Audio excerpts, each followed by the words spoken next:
جیسا کہ آپ نے کہا کہ محرم کا جو روزہ ہے وہ مستحب ہے، مسنون ہے، اسے رکھنا چاہیے۔ آخر محرم کے روزے کا یا عاشورے کے روزے کا ثواب کیا ہے؟ الجواب بعون الوہاب۔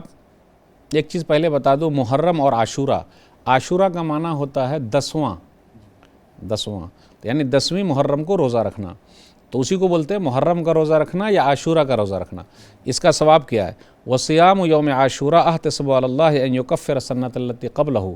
صحیح مسلم کتاب الصیام حدیث نمبر 1162، نبی صلی اللہ علیہ وسلم نے فرمایا عاشورہ کے دن روزہ رکھنا میں اللہ سے امید رکھتا ہوں کہ پچھلے 1 سال کے گناہوں کا کفارہ ہے، اس لیے روزہ رکھیے۔ پچھلے جو چھوٹے چھوٹے گناہ ہیں اس کا کفارہ ہے، لیکن بڑے گناہ کا نہیں، اس کے لیے توبہ شرط ہے، یا کسی کا حق مار لیا ہے اس کو دینا پڑے گا۔